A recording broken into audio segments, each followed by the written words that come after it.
In an ancient time, when the earth still paid attention to the sound of human footsteps, there lived a hunter named Kalu. His arrows flew straight and true, and his traps were always full.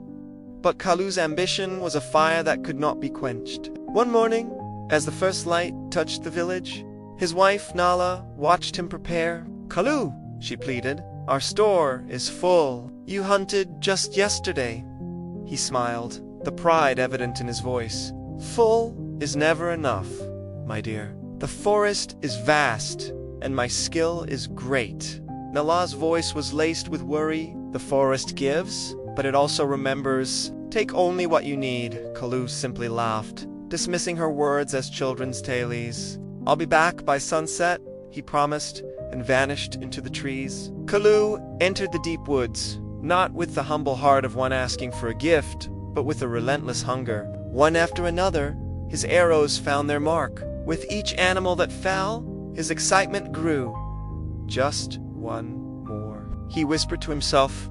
"Always just one more." But then, a sudden, heavy silence fell over the forest. The birds stopped singing, the insects went quiet, an uneasy feeling crept over Kalu. It was as if the entire world was holding its breath. A low, rumbling sound started, and the leaves around him began to swirl without a breeze. Suddenly, 3 ethereal voices echoed around him, seeming to come from the very air itself. The first, deep and resonant like the earth, rumbled, "Hunter." Kalu spun around, his eyes wide with fear. "Who's there?" A second voice, a whisper carried on the wind, answered, "You take without counting." Then a third voice, slow and echoing like a shadow, added, "You kill without thanks, Kalu." Defensive, shouted back, "I hunt to live. The forest has plenty." The earth spirit's voice was stern. "Endless does not mean careless." The wind spirit continued, "Life is meant to feed life, but greed devours everything." The shadow spirit's voice sealed his fate. "Now you will understand hunger, our way." As the voice faded, an unnatural darkness fell, and Kalu heard the sounds of every living creature retreating from him. From that day forward, Kalu's luck abandoned him. His arrows flew wide, his traps were found empty and broken, and even the fruit he reached for would turn rotten in his grasp. Days turned into a week, and weakness overtook him. He stumbled through the silent woods, his stomach aching.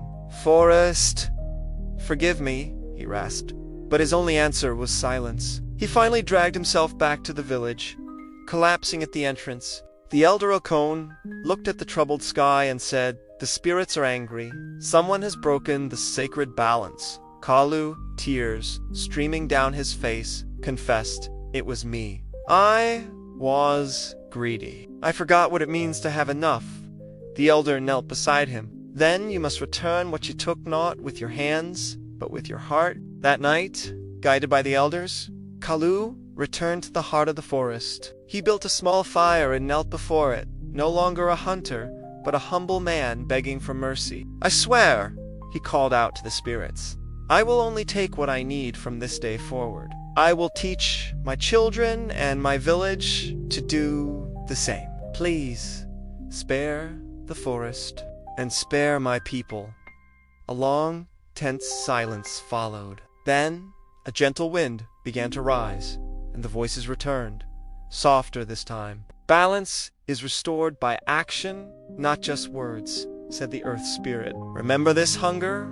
whispered the wind spirit. "And teach it," echoed the shadow spirit. As they spoke, the first light of dawn broke through the trees, and the sound of birdsong slowly filled the air once more. Kalu lived a long life, but he never hunted with greed in his heart again. He became a teacher, a guardian of the woods, ensuring no one would repeat his mistake. He taught the children that the forest was not a treasure chest to be emptied, but a living partner to be respected. And to this day, the elders in that village still pass down the lesson he learned. A simple truth chanted softly from one generation to the next. The forest gives to the respectful and takes from the greedy. Thanks for watching, and if you enjoyed this story, remember to subscribe for more tales from around the world.